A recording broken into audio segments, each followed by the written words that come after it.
everyone, and welcome to the 2023 Steps and Traditions Weekend Workshop. My name is Jen, and I am a recovered alcoholic. My home group is the Modem to Modem group in Oregon Area 58, District 9, Northwest Southwest Portland, where I currently serve as alternate DCM. Thank you to the hospitality crew, and especially Mike there and everyone participating today for taking care of some important housekeeping items before we get started. I'd also like to welcome and thank in advance Chris R. from the Ingram Solutions Group and out of Texas, and also Billy N. Chris will be taking us through the 12 steps, and Billy will be taking us through the 12 traditions. We'll be going until 5 o'clock p.m. Pacific this evening, stopping for a 1-hour lunch break from 12 to 1 p.m. And because we don't want you to miss a moment of the action, we'll also be taking a 10-minute bathroom smoke or get yourself a snack break later this afternoon. Tomorrow, we will have another full day starting again at 9 a.m. Pacific. There will also be a Q&A session tomorrow night to close out this wonderful weekend. You can find a link to the digital Ask It basket posted in the chat. Please make sure to get your questions in by 3:30 p.m. tomorrow. I would now like to introduce our workshop committee chair to say a few words about the purpose of this workshop. I give you District 5 DCM, Carrie B. Thank you, Jen. Hi, guys. My name is Carrie, and I am an alcoholic. New Horizons is my home group, and I'm practicing steps 10, 11, and 12. I would like to welcome everyone to the 2023 12 Steps and 12 Traditions Weekend Workshop. We're glad you're all here. What is the purpose of this weekend? Well, this is a quote from AA Comes of Age, page 139.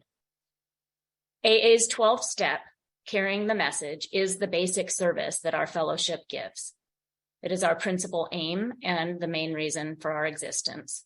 AA is more than a set of principles. It is a society of recovered alcoholics in action. We must carry AA's message, otherwise we ourselves may fall into decay, and those who have not yet been given the truth may die. This is why we so often say that action is the magic word.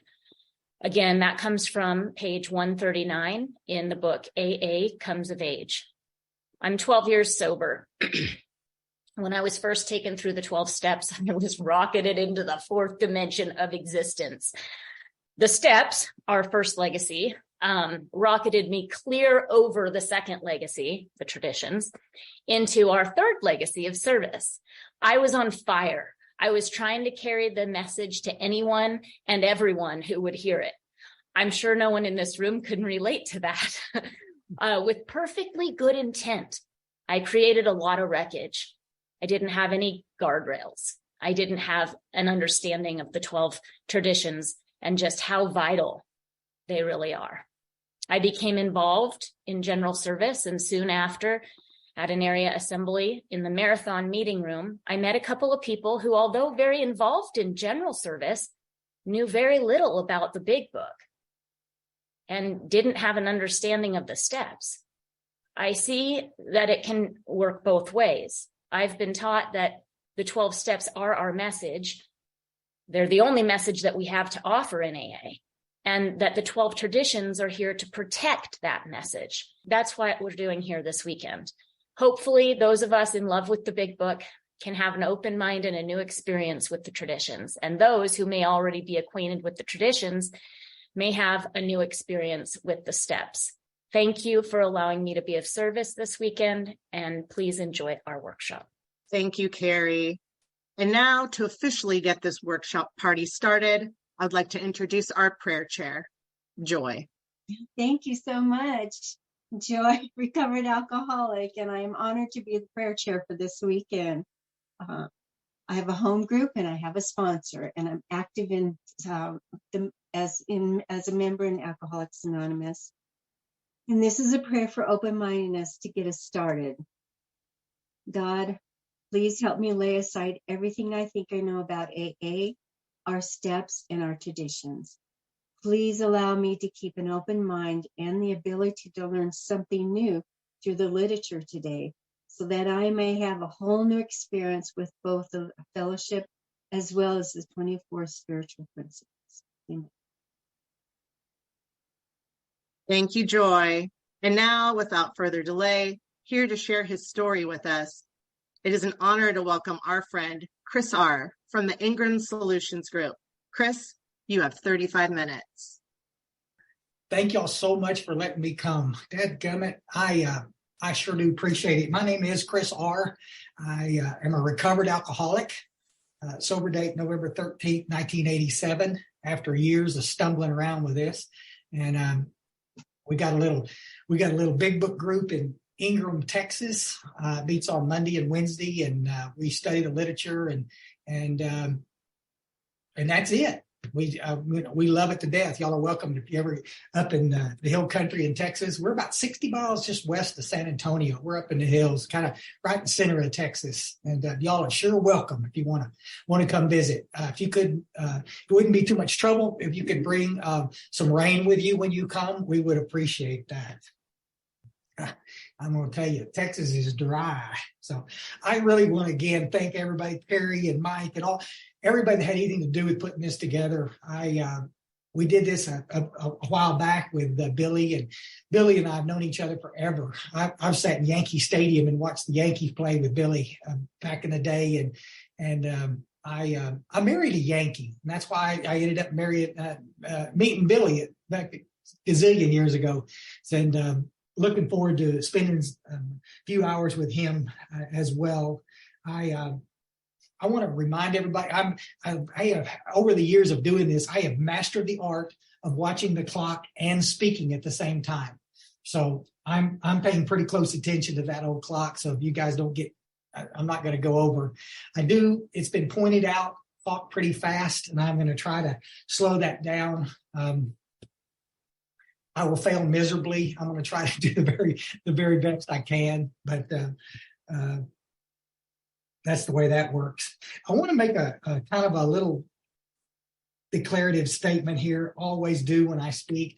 I'm going to share for the next 2 days. I'm going to share my experience with the steps, and my experience again may be different than your experience. And one thing I know a long time ago, beautiful, the lead-in which Carrie was talking about, I spent a bunch of time as a zealot in Alcoholics Anonymous, and very critical of anybody that wasn't doing it my way. And I got to tell you, folks, I think the closer that we adhere to what the Big Book is asking us to do, the better it's going to be. I'm going to say that. So, your way, and if you disagree with something that's just perfectly okay, guys.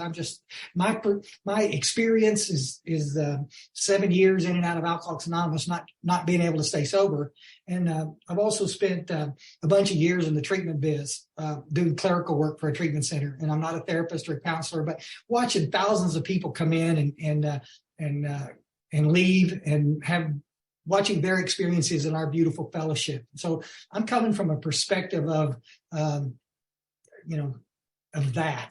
So we deal with a lot of newcomers and watching what works for them and what doesn't work for them, and just some of the stuff that I want to talk about, and I'll kind of interweave it with the things we're going to be talking about. But I got a twin brother that's an alcoholic. Some of y'all know Myers. He's in recovery, been here a long time. And he and I caught the bullet. I've got two sisters. We were born out in Odessa, Texas, far west Texas, out in the oil field. My father was a printer. And that's, one big disclaimer I want to make is I came from a wonderful family. I listened to some of these speakers, and they were raised by a pack of wolves, and, God, everybody sits there. No wonder they're an alcoholic. That was not my experience. We were on the front row of the Baptist church every time the door opened up, and Dad was the hardest working man I ever knew. He was an alcoholic, and you can look at both sides of my family tree, and there's active alcoholism in both sides. And, but my twin brother and I caught the bullet. And my two sisters did. We've been trying to get them drunk for ever since we got sober. They just won't do it, So, and they're a sweetheart. My little sister actually lives up in Oregon, and I'm going to get to see her in a few months.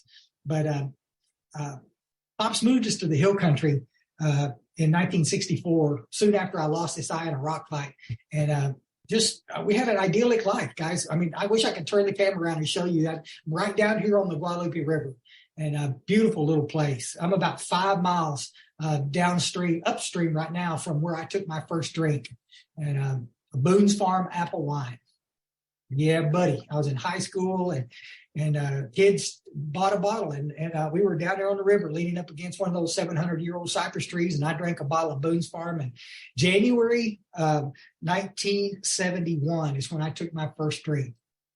Yeah, I mean, I know it. And that's the month of year that Bill Wilson passed away, I took my first drink. And it was good, folks. I've heard 1,000 speakers say the same thing, guys. I'll never forget that first drink. And because it was the first time I remember, Dad had given me sips of his beers over the years, but this is the first time I had enough alcohol in my system to change the way I felt in any way. And I remember walking back across that field and colder than heck down here in the hills, and I felt, I mean, I was okay. I was comfortable. I was breathing all the way in and all the way out. Guys, I was always such a nervous little guy. You know, it was always just uncomfortable. I was full of fear. I was shy as I could be. Still am pretty shy. But it's just like alcohol allowed me to be comfortable in my skin. And I mean, you know, it was a small bottle. I didn't rob a liquor store or get black out or do anything crazy. I just got comfortable. And I was going to do it every chance I could. And the next year in high school, football, you know, Friday night stuff, go out and get a keg of beer and everybody drinks. And it's just, guys, it was just nothing big going on. Everybody was doing the same thing. I was not doing crazy stuff. Couldn't wait to get out of the hills and move to Houston, the big city. Golly. And we were in Texas. We were still too young to buy booze.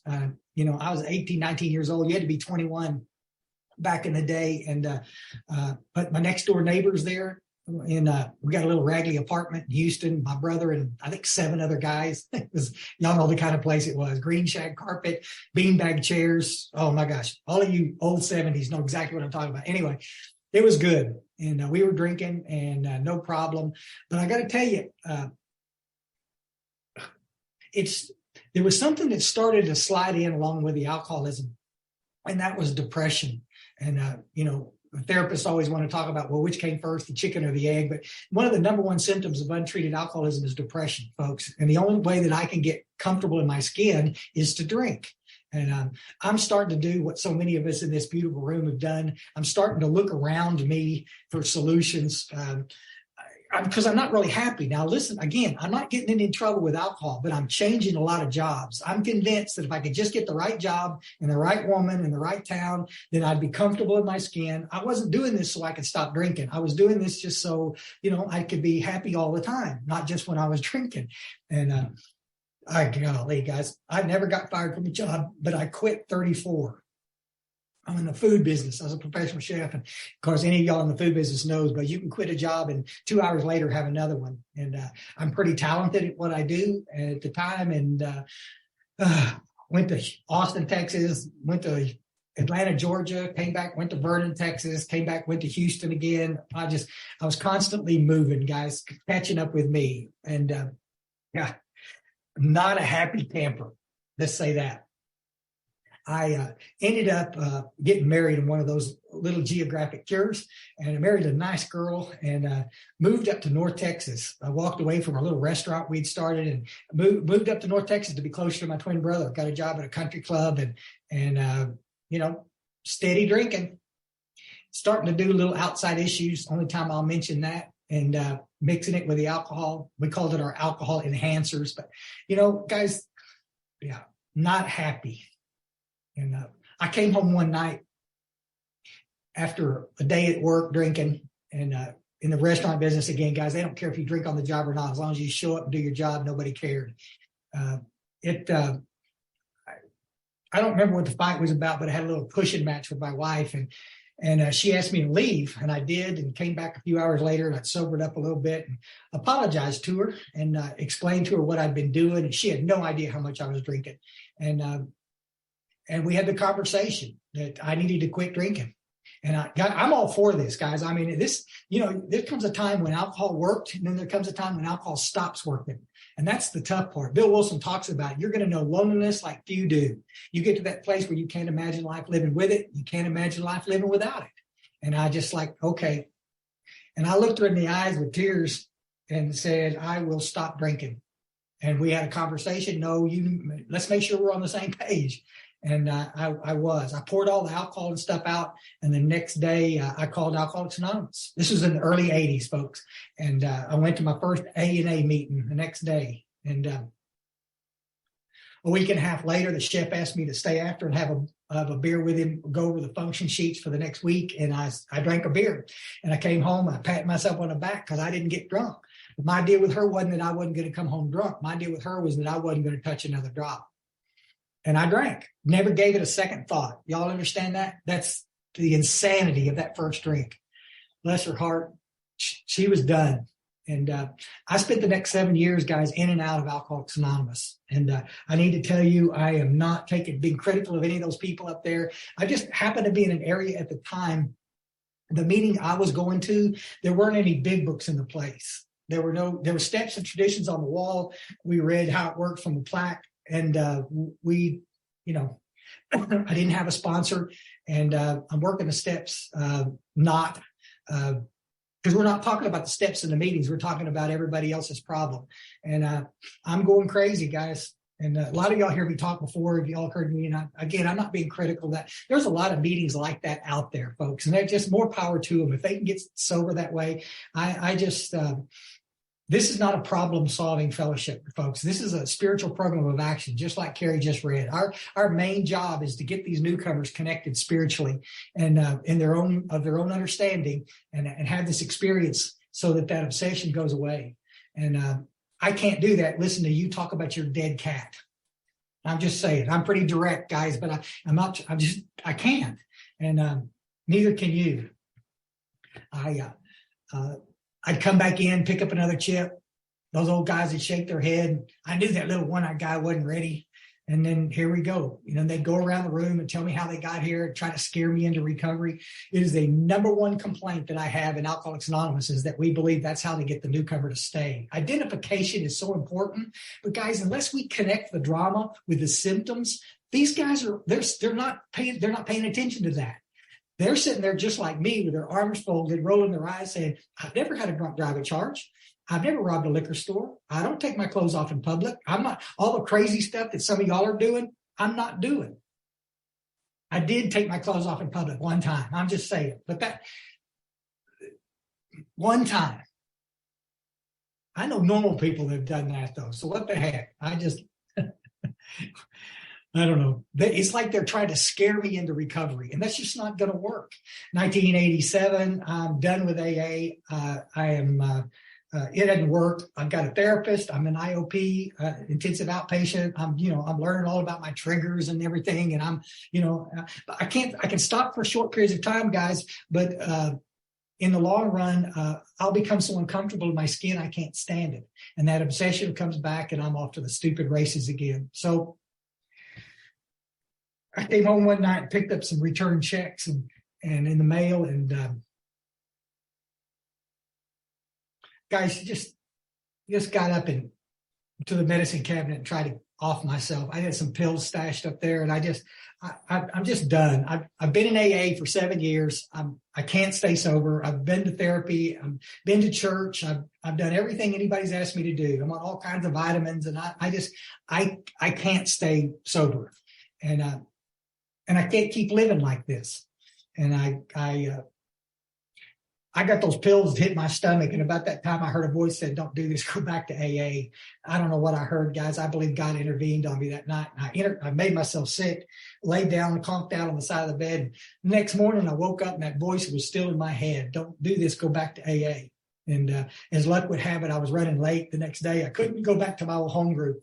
I'm convinced I would have not had the same experience. I went to a meeting I'd never been to before, but some old timers had caught me after a meeting one time and told me about it and said it was a big book meeting. I had no idea what that was, but it didn't sound too good. I got to tell you that, but I knew where it was, and I was running late, and I was going to go by and let them know I was coming back to AA, and then I was going to go home and detox, Kentucky Fried Chicken, home. And that was it. And I went to this meeting, and this little girl stopped me from leaving because I got in and got real self-conscious. I said, I can't believe I'm doing this again. Why would it work now when it didn't work for 7 years? I just need to say it. I don't know where that little girl is that stopped me from leaving. Her sponsor was across the way and couldn't get to me, but she saw that I was leaving and she pointed, she said, get him. And she stuck her finger in my belt loop, set me down in a chair, and said, sit down, cowboy, you're not going anywhere. And I'm not a cowboy. She sat me down in a chair, and I'm looking like that. She got me a cup of coffee and I stayed for the meeting. I'm convinced that I wouldn't have gone back. Y'all thought I'd have gone home and finished the job I started the night before. Don't ever think that you know who God's going to use to help you. You're probably going to be wrong. And a lot of times it ain't the old guru sitting in the corner. You know, it's, bless her. Real quick, guys, and I'm going to mention it on when in the step stuff.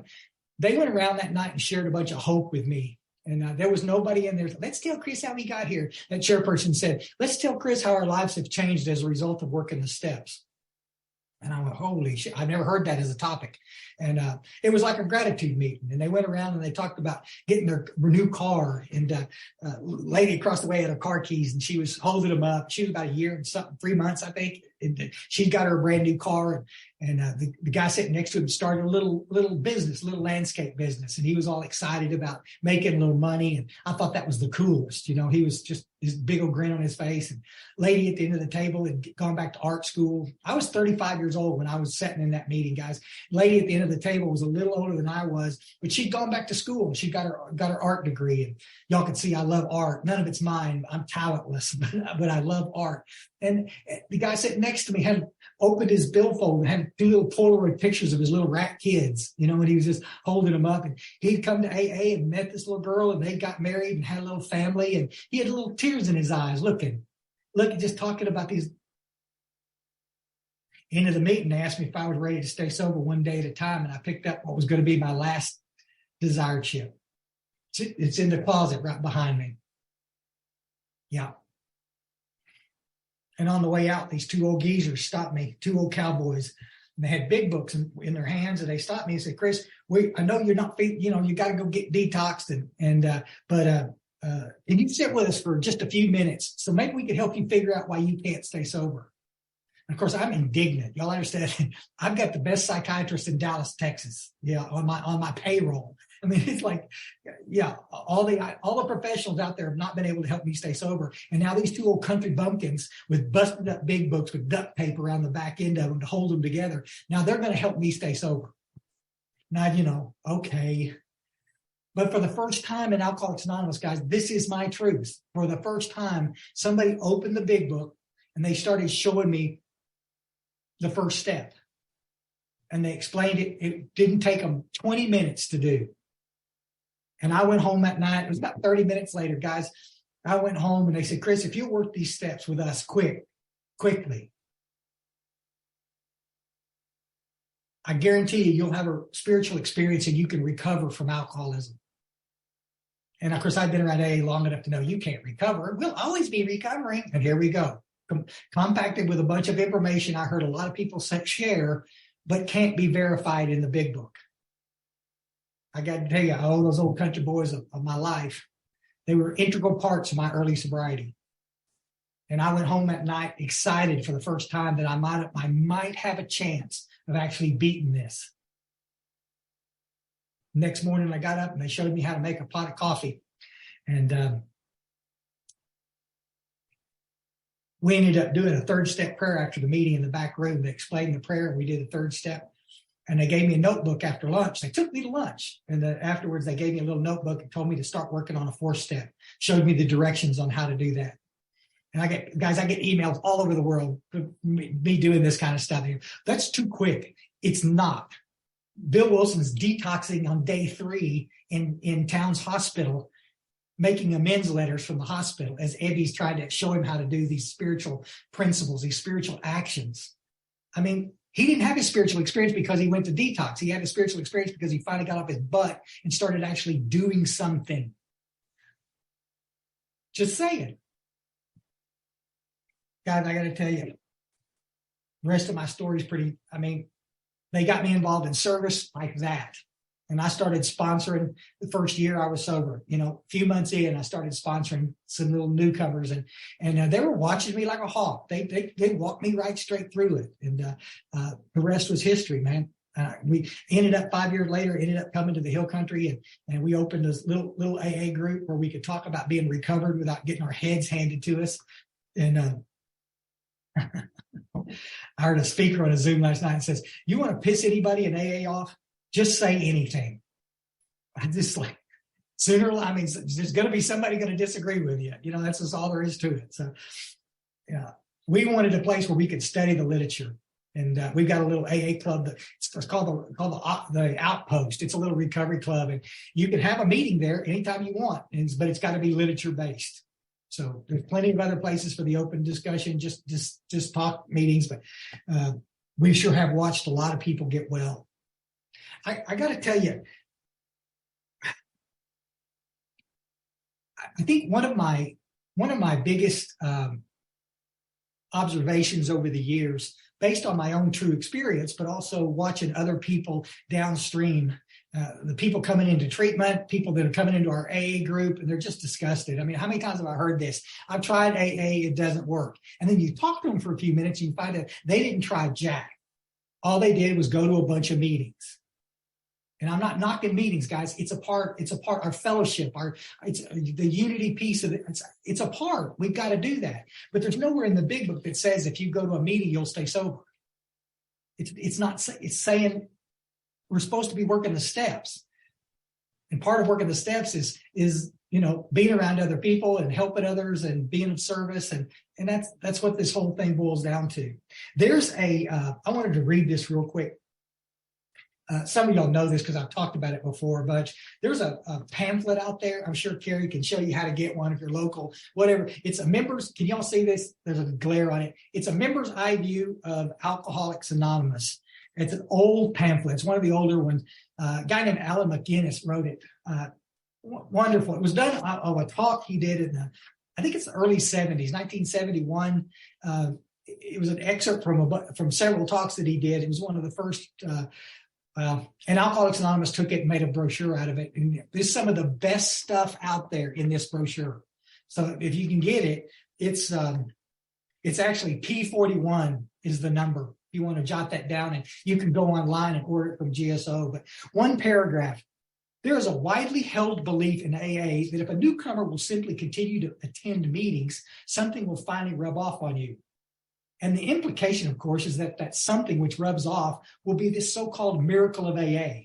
Now, there's no doubt in my mind that many people in AA accept this statement quite literally. I observed them over the years. They faithfully attend meetings, faithfully waiting for something to rub off. The funny part about it is that something is rubbing off. Death. They sit there week after month after year while mental and spiritual and physical rigor mortis slowly sets in. Man. Okay. I'm not knocking meetings. Don't anybody leave thinking I'm doing that. I'm not. I go to meetings every week. We're killing people out there by telling them all they got to do is 90 meetings in 90 days and everything will be okay. I was listening to a lady the other day in a meeting in town where I was at. And she told this little newcomer, she said, okay, well, you go to 90 meetings in 90 days, and then I'll sponsor you if you can do that. But you see, this lady that she's talking to is a real McCoy, is a real alcoholic. I've known her for years. She's not going to stay sober 90 days until she actually does this work. It freaks me out that people have gotten this message so garbled up.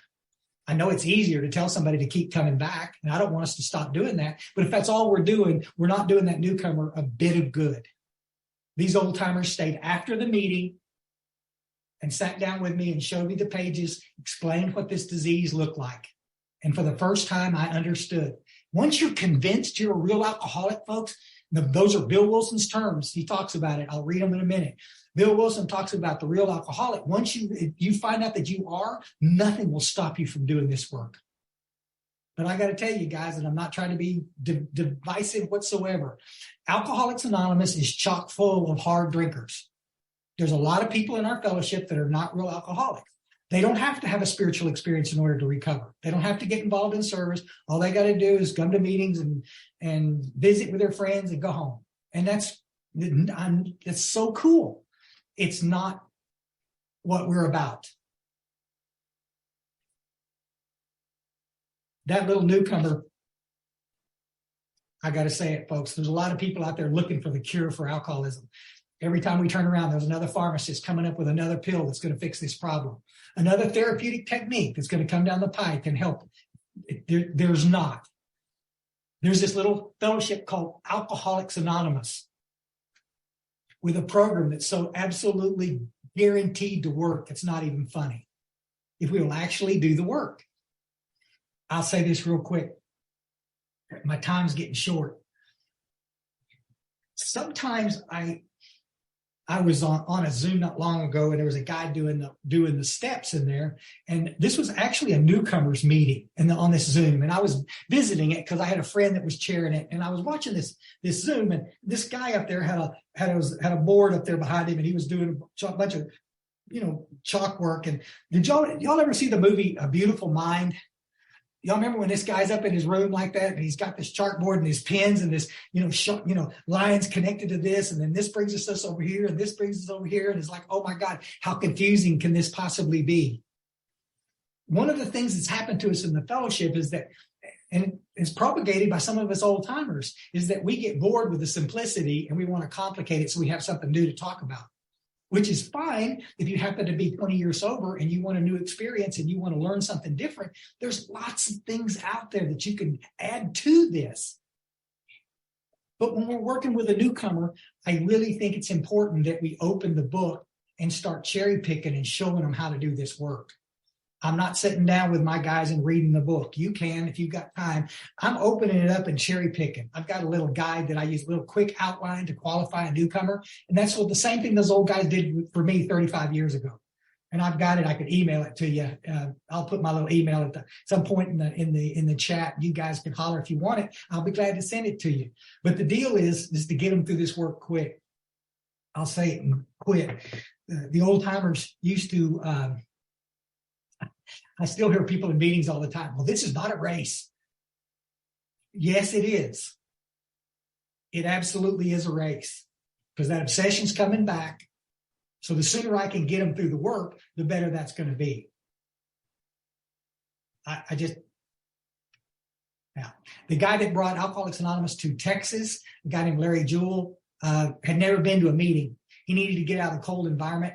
AA took up a collection and got him a big book and a train ticket to Houston where he had a job. And he got on the train and he read the big book and he came to Texas and he started a meeting. Never been to a meeting. Started a meeting and started sponsoring people. And you should see the connections. The group that started here in Kerrville area where I live was started by one of his sponsees. It's pretty cool. It's a race, folks. And it's a race to get to the little place where you can actually start being of service. And that's guaranteed spiritual experience that takes place. And that's where I'm coming from. The next couple of days, we're going to talk about this. And so this working through the steps is going to be a pretty fast-paced deal, guys. It's not that complicated. And again, I'll mention certain things. If you want to email me, I can send them to you. All stuff right out of the big book, all AA stuff. And would be honored to do that, guys. I am so blessed that I am sitting in this gathering. I'm looking forward to the next couple of days, and I'm really looking forward to getting to hear Billy. He's sharp as a tack. Thank y'all so much.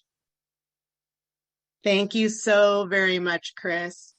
We really appreciate you taking the time to spend this very special weekend with us. Next, please allow me to introduce our next speaker this weekend to share his story with us for about 35 minutes. Billy N. from the Tell It Like It Is group from Palm Beach Gardens, Florida. Thanks. I'm Billy. I'm an alcoholic. And I took my tie off that I had on this morning. But Chris and I are going to be here the whole weekend, so ties seem a little extreme. I'm even going to try to be outside as long as the weather is good. But it's really good to be here.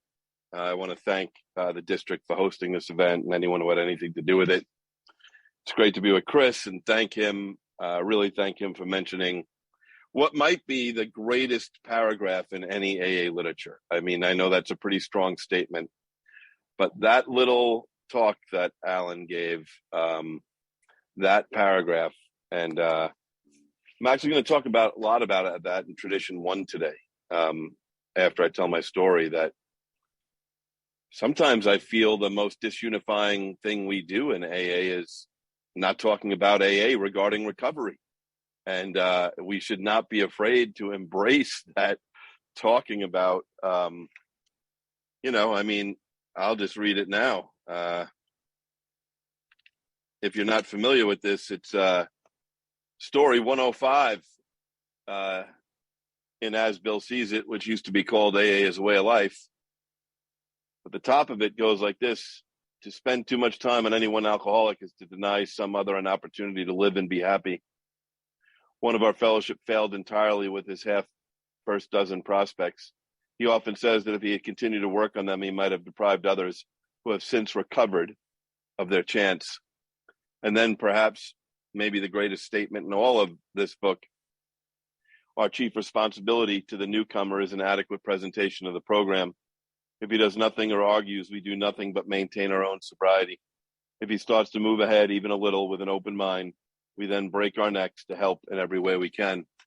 So, one of the things that's interesting, I have a half hour, which is awesome, because when you only have a half an hour, you got to cut out a lot of fluff.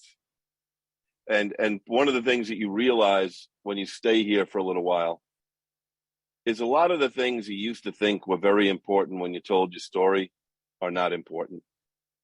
And a lot of the things you used to think were not important are really important, like really, really important.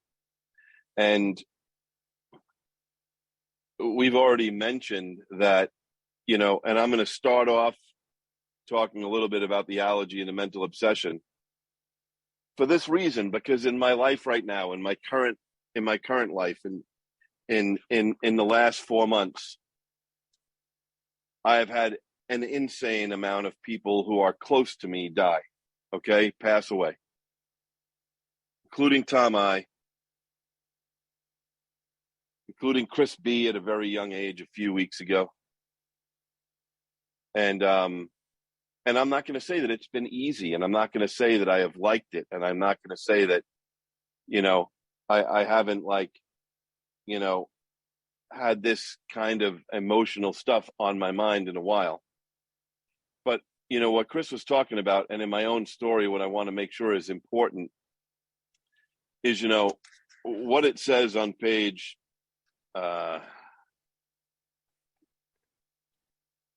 52 is this.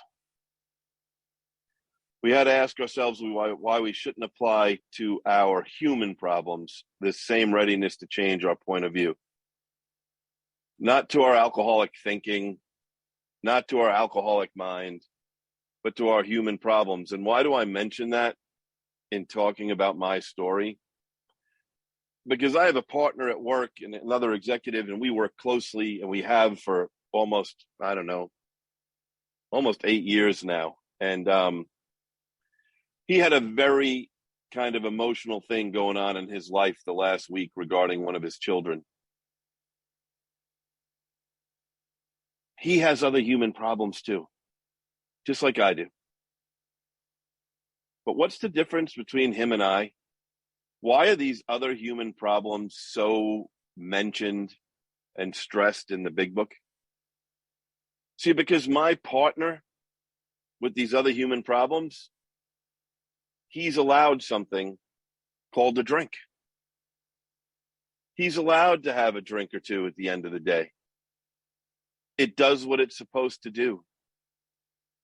And I wish I had learned at a very early time, but I didn't, that for people like me, there are two kinds of people in the world.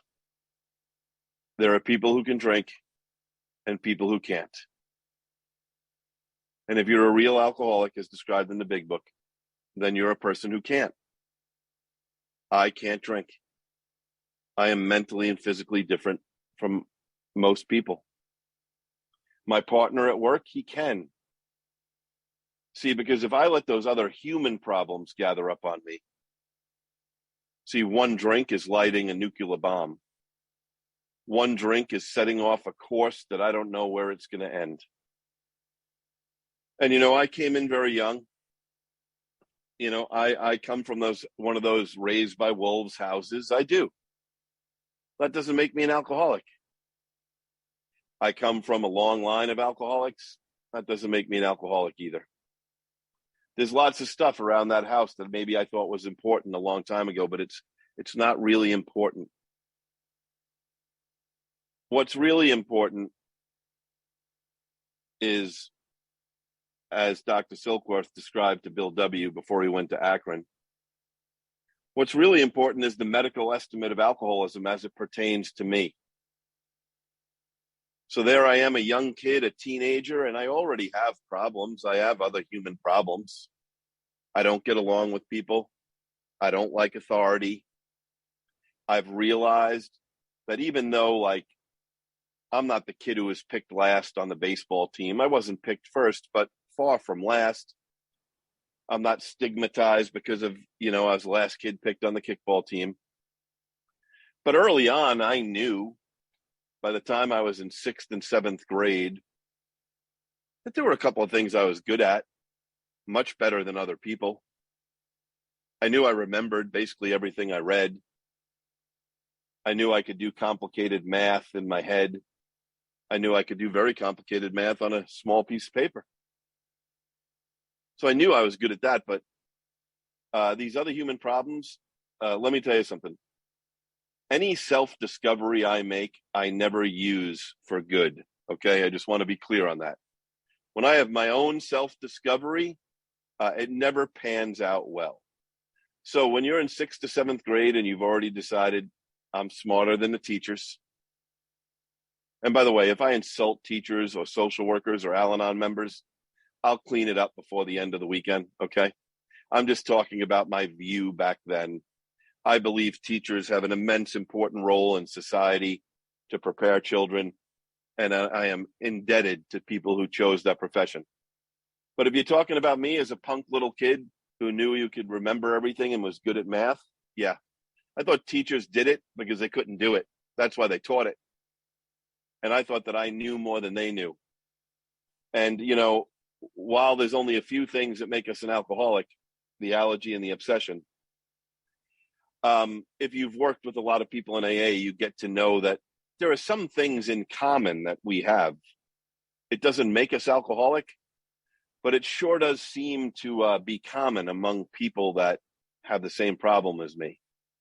And one of those problems is if you tell me not to do something, I do it. I just have to. It's just I have to do it. On the extreme opposite, if you tell me to do something without telling me why, I will never do it. If you're just telling me something to tell me to do something without telling me the legitimate, logical reason why, I'm not going to do it. If you tell me not to go somewhere, I am going to go there, and probably quickly. And the last one, if you tell me not to hang out with certain people, I know they're my kind of people, okay? That's just been a rule for my whole life, right? And by the way, still today, I'm like a magnet at a hockey game or a football game or a concert to be seated exactly next to the last person I should ever be around. It's like a magnet in my life. But the reason I tell you that is my mother had pointed out who the bad kids were in the neighborhood. And she pointed out that they all hung out in the woods. And, finally one day, one of those older kids said, "Billy, why don't you come to the woods?" And I couldn't wait to go. I could not wait. I didn't know what happened in the woods, but when it comes to things you're not supposed to do, I have this sixth sense that I'm going to love it. Like, I don't know what they do, but I can tell I'm going to love it. And, that night in the woods, I always say, the line in Bill's story, I had arrived. I arrived that night. And there were only 4 things in the woods that changed my life. There was a bonfire in the woods. I'd never been to a bonfire in the woods. There were girls in the woods. There was loud, heavy metal music. If you're from my generation, everybody traveled around in their group with some kid who had rich parents who had a big boom box with like 8 speakers and double cassette, right? So they had a lot of Zeppelin and a lot of Ozzy in the woods, and they had alcohol. And by the day after that day in the woods, my life didn't need to get any better than that, truthfully. If all my life was a fire in the woods and girls and heavy metal music and alcohol, my life would be fine. You know, from that day, for a few years forward, I didn't know about the medical estimate of alcoholism. I didn't realize that no matter what, every time I started drinking, I had no control. That my body didn't process alcohol. I have an abnormal reaction to alcohol. And that I keep drinking and keep drinking. I could tell you my progression. By the time I was in 8th grade, 9th grade, the only thing I thought about on a Monday morning is where are we drinking on Friday night? Whose parents are away? You know, who has fake ID? Whose brother or sister can get us what we need? By the time I was in 10th grade, the only thing I really thought about was I can't make it to Friday night. Friday night might as well be next year. Friday night might be telling me you can drink next on St. Patrick's Day, Billy. And where I come from, St. Patrick's Day is a season, not a day, right? You could tell me all this stuff, but I needed to drink by Wednesday, maybe Tuesday. But no one told me that I had this mental obsession and this allergy. No one told me that when I got physically sober, I was uncomfortable in my own skin. And once I found King alcohol and a way to become comfortable in my skin, my mental obsession would take me down that route to be comfortable, to have the first drink.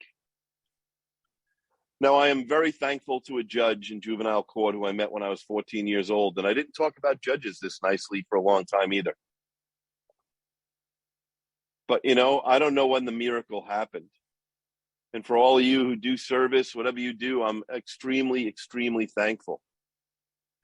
Because I don't know if it was a day before, a week before, a year before, or 5 years before.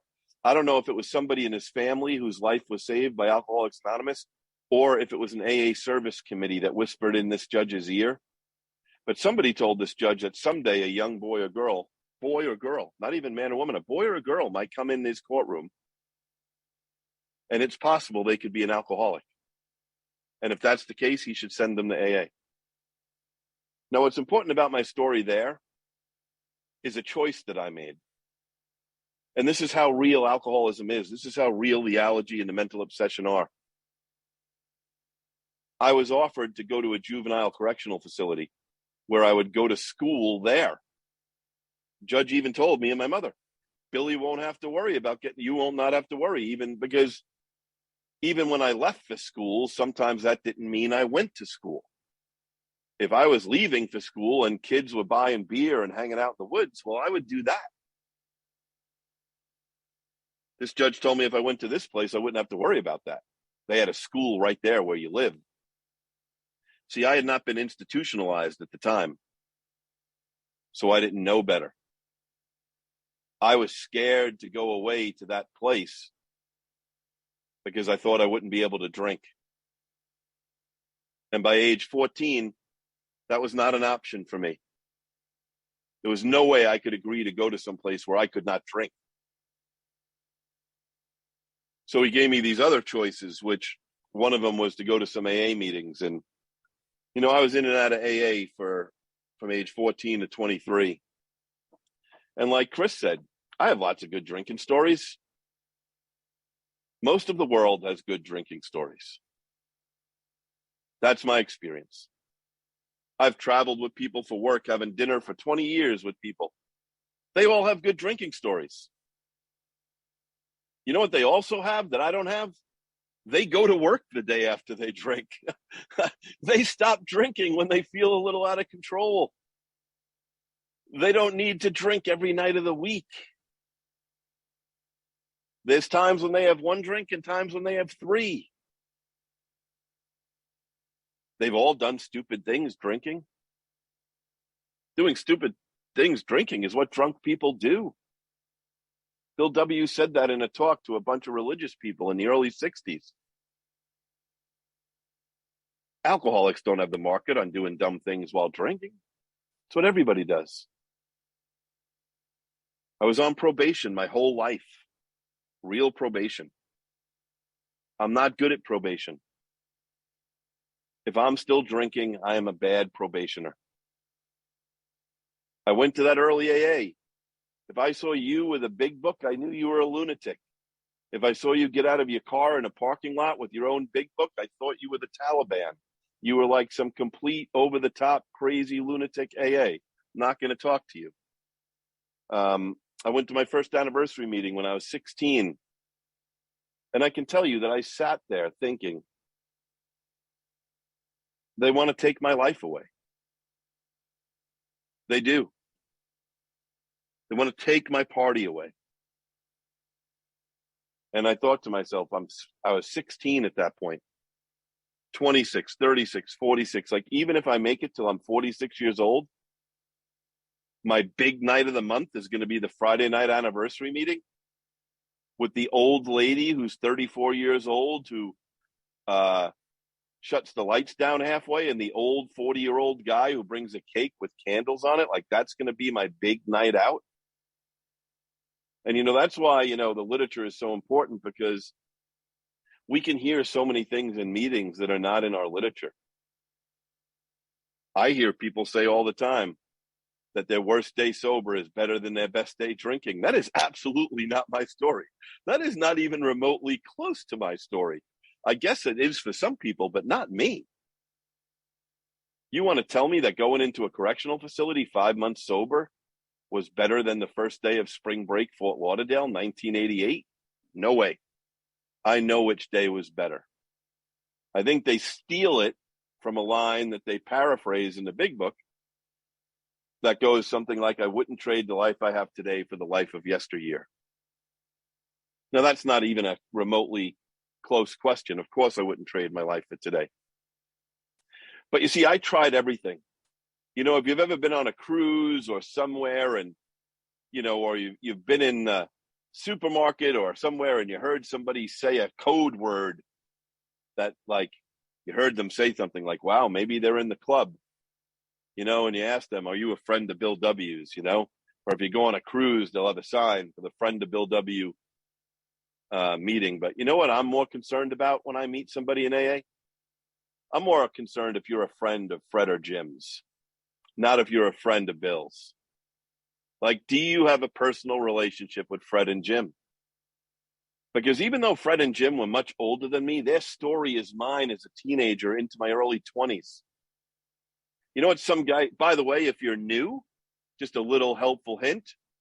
If you're looking for, like, I know everybody in the world is a life coach these days. It seems we have more life coaches in AA than we have sponsors. But if you're looking for life advice, there's a couple of places you shouldn't take it. The newcomer table at a diner after a meeting, the probation department, DWI school. These are places where you should not look for life advice. I did. Some guy told me, oh, Billy, like, I thought my problem was the first shot after the 8th beer. If I just didn't do shots, I'd be okay. It can't be that first innocent looking drink. And then I thought it was hard alcohol. You know what some guy at DWI school told me? Billy, you should try white wine spritzers. I didn't even know what a white wine spritzer was.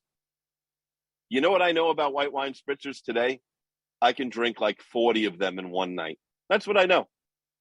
I know that I drink like 40 of them, and I wake up in the morning rolling ice in a beach towel to put on my head back in bed. That's what I know about white wine spritzers. I know nothing. I've tried every single thing like Fred and Jim talk about. But sooner or later, the obsession comes knocking on my door. Now, I spent a good, bit of time in a correctional facility after I got sober this time. And, for those of you that have heard different, I just want to let you know that the best AA inside a correctional facility is real AA. There's no special prisoner jail AA. There's no kind of a couple of traditions here, a couple of steps there. Nope. Good old AA is what works best. I was lucky. A miracle happened. I listened to a story. I'm dating myself. I had a Walkman. Some of you don't even know what that is.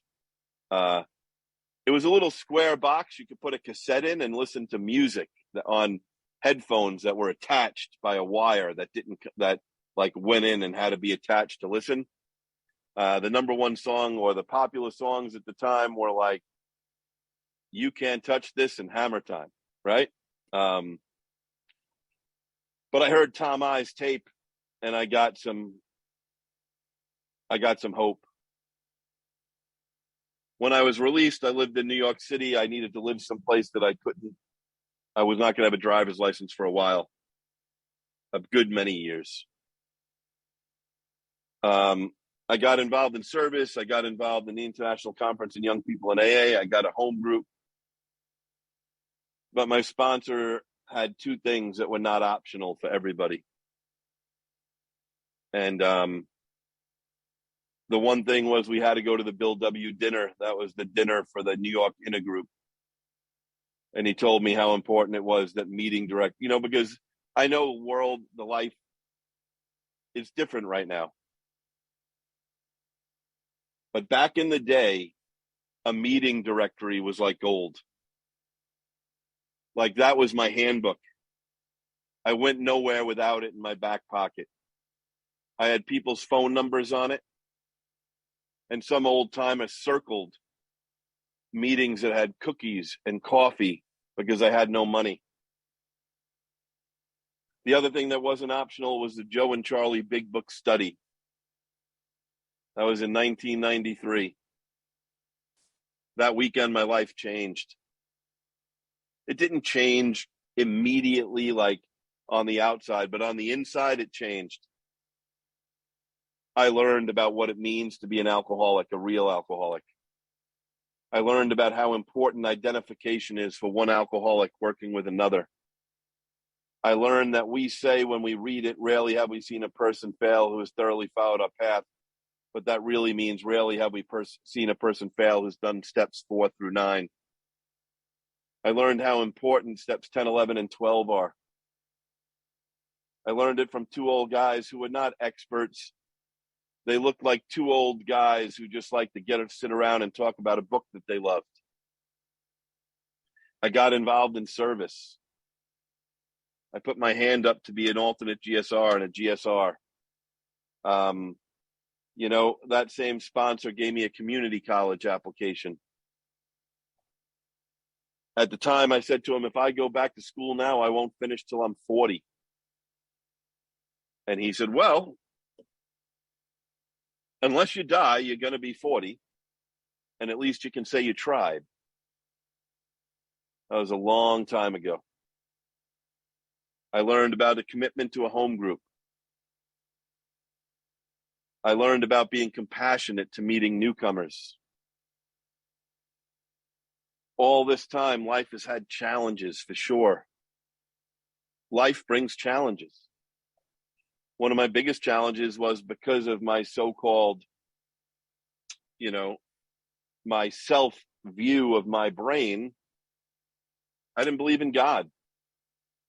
And again, I don't want to insult anyone here. I'm just telling you how arrogant I was.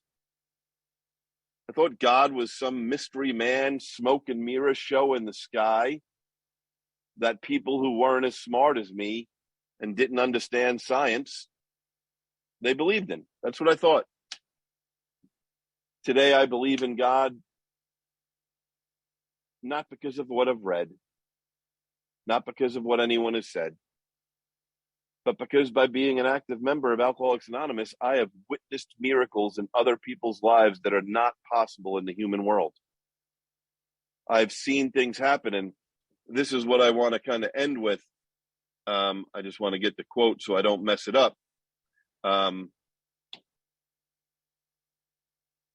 The heavy drinker, the social drinker, whatever they are, maybe all these modern means work. I don't know. But I'll go with what it says in the literature. An obsession for destructive drinking that only an act of providence can remove from us. That's it. An act of providence. That's what we're selling here. It is, we are not selling that whoever got up the earliest this morning is the most sober. That's like the craziest thing ever. Like if you got up early this morning, you're more sober, or all we're selling is 1 day of sobriety. That's all we can offer you here. We want you to put all your faith in us and our literature and our program, but we can only give you a day. First of all, a day at a time only appears in the service manual, and it has nothing to do with the steps. It has to do with your emotional well-being. We sell permanent sobriety here. For a long time, I was a customer that chose not to want permanent sobriety, who chose not to want 3 Legacy AA membership. And today I've had to learn, and it's a hard lesson, and I've failed at times. My life has to be at least 51% dedicated to somebody else's life. I'm too much of a taker. Otherwise, I'm too self-absorbed. My life has to be one of service. But there's a lot of pitfalls in AA, and I watch out for them. I try to watch out for them because I know I've fallen in some of them. There's the pitfall of don't let the podium become your home group. That'll kill you. It might not kill you physically right away, but spiritually, it'll kick your ass. Don't let your assembly become your home group. Don't get lost that AA service is the only contact you have with AA. AA is best in all 3 legacies. I have a rule for myself. For every one of these things that I do, these things meaning like this, or speaking at a convention, or speaking at a meeting, I need to do 2 other things in AA where I am not the center of attention. I'm a regular attendee of my home group still today. I'm a regular attendee of other meetings. I believe that there is no more spiritual place in the world than the AA parking lot. And while I'm so happy we did this a year ago, I think I have like a minute or 2 left, if I'm not mistaken. I'll say this. On one hand, Zoom has been amazing. If this was January the 1st of 2019, and Chris and I were doing this, the next day there would be emails flying around that Chris R. and Billy N. have lost their minds. They're now doing workshops on TV with lots of people. Like, what has happened to them? And so there is so much good. As Tom I would say, when God has work to do, the walls come down. So much good this platform can do, but it can also do so much evil and so much damage. AA was meant to be local and community-based.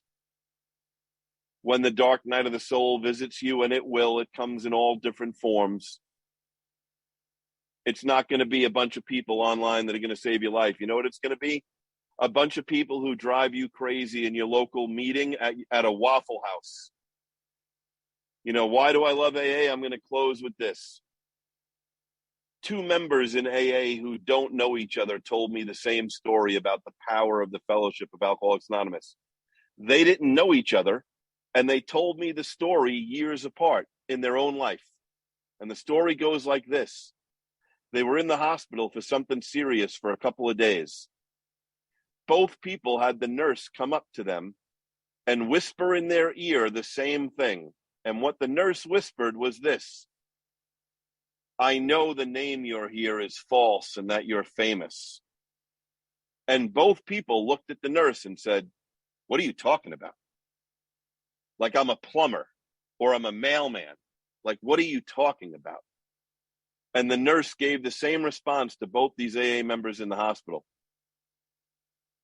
I don't care what you tell me. There's 50 lunatics down at the security desk all fighting and lying to get one of the visitor passes for the 2 visitor passes at a time. Like when the chips are down, you want 50 people in the emergency room fighting with the security guard to come and see you. When the chips are down, you want 50 people in IHOP or the Waffle House around you, taking care of you. When the chips are down, you want people bringing food to your house because there's no time to cook for your family. That's the real beauty of Alcoholics Anonymous. Thanks. Good to be here. Thank you so very much, Billy. We really appreciate your willingness to take your time and spend this very special weekend with us.